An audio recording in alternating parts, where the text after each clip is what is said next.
Hello again, Whiskey Whippers and Spirit Sippers. One back again, and we got another one. I've been hearing so many things about this. Some people love it, some people hate it. I am super excited to find out for myself what this one's all about. Today we're going to be talking about the Dalmore 12.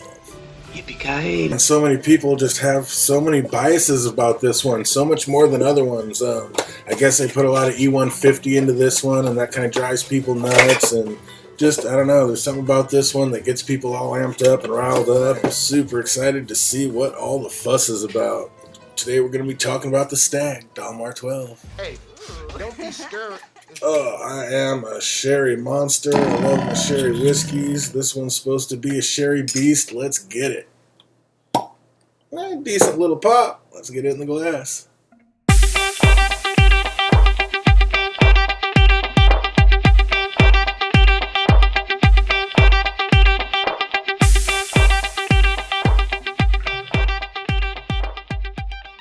Cool little bottle, got the Stag on there. Of course, they all have their stories. Knighted, Queen's royal people, letting them do whatever, use their royal stag, saving kings' lives, whatever. We're just here to talk about the whiskey through a rookie's eyes. Smells like sherried whiskey. You know how we do it. It's 12 years old, so we're going to let it sit in this glass for 12 minutes, and then we'll be right back into it. Don't go anywhere. Well, we're waiting.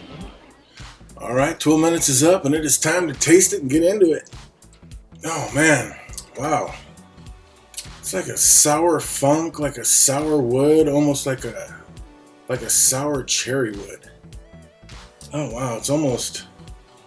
I don't know if some of that smell...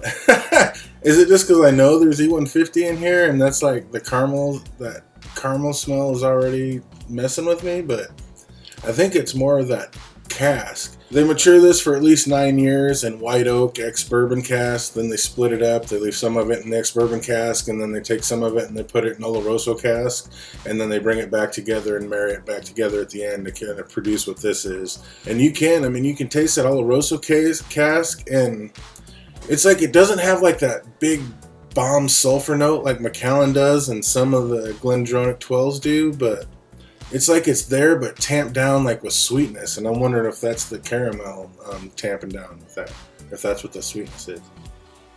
But yeah, it seems like you're getting sulfur and cherry wood, a little bit of a malt funk, but a lot of I think that Oloroso barrel just really shining through.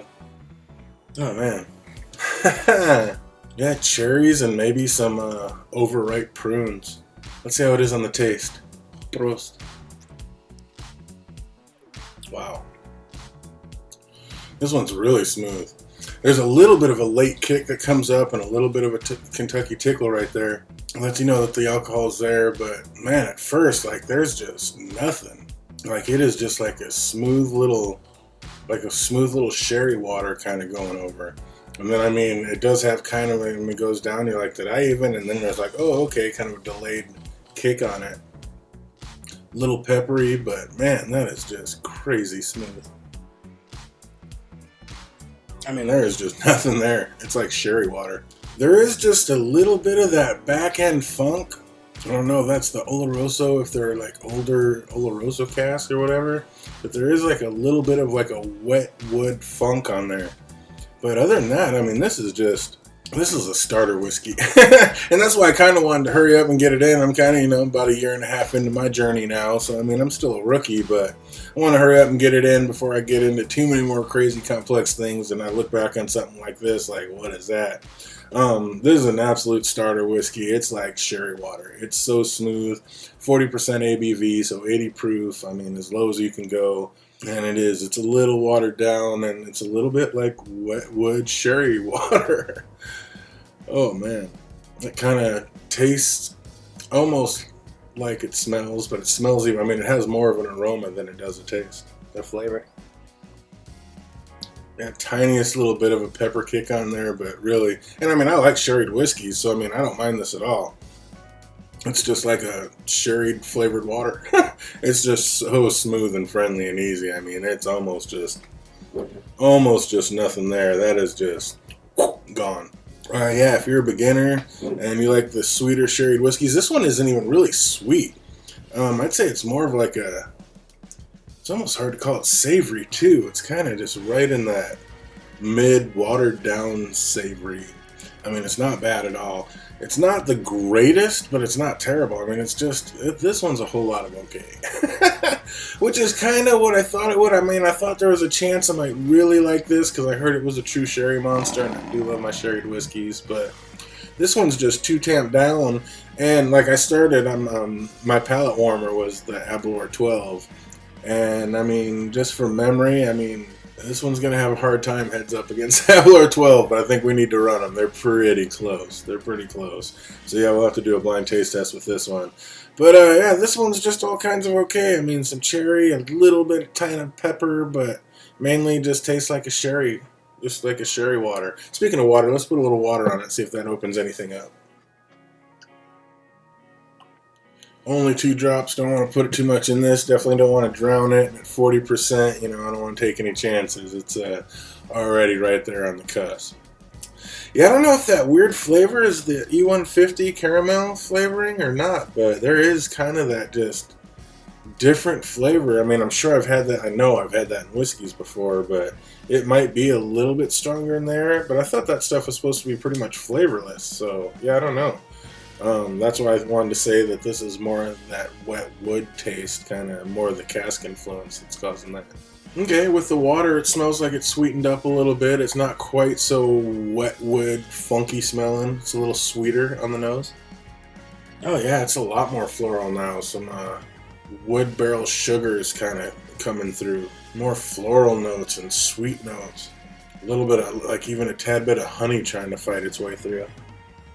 Oh man, and like some almost like rose petals. Yeah, like a flowery, like rose petal smell. That's interesting.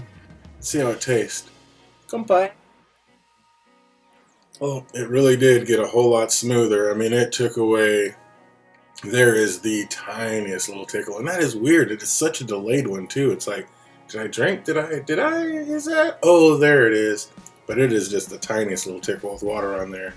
Smoothed everything out, made things a little bit sweeter, and brought out some like floral notes. It's not quite that wet wood sherry, that tamped down sulfur wet wood, and it's more sweet now. A lot more sweet flavors came out. I think this one fares a little better with a couple drops of water on it. Let's see how it does over some ice.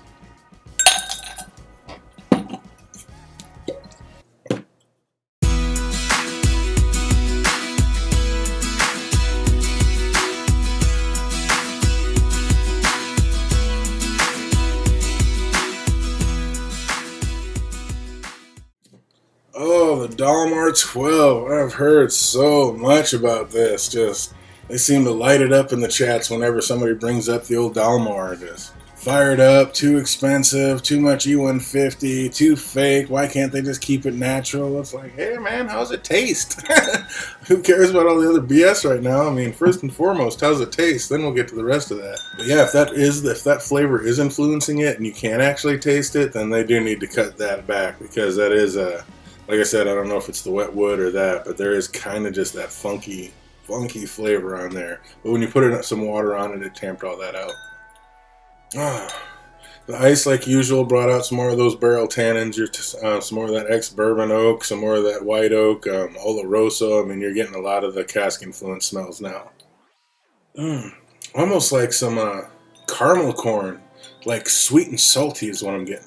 Yeah, that smells like caramel corn right now. Sweet and salty. I like that. Let's taste it. Prost. Yeah, I like that. Almost like Cracker Jacks. I get like a Cracker Jack taste out of this over ice. I like that. Well, this one, believe it or not, at 40%, 80 proof, this one is actually better with a couple drops of water in it, and I think even better over ice, and it is neat.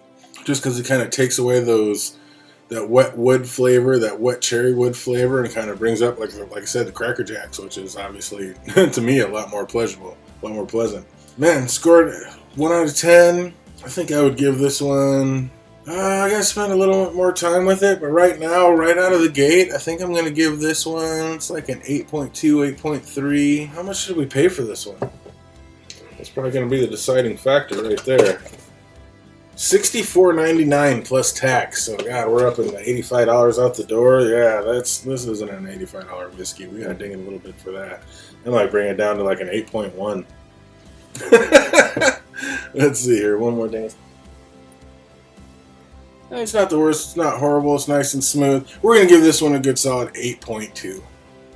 Dalmore is an 8.2. I mean, it's worthy of a pickup. Like I said, it's a great starter whiskey. I mean, if you want somebody, don't want to blow them out the doors, give them this one. It's a nice, smooth one. It's not going to be too punishing, nice and friendly. It does fare a little better with some water or over some ice and get rid of that kind of wet, damp cherry wood smell and feel and taste. But yeah, other than that, like I said, a little couple of drops of water, and it's not too shabby. The Dalmore 12, I finally had my experience with it. Well, that's going to do it for me. I hope you guys are having an absolutely fantastic week, and until we see you next time, cheers.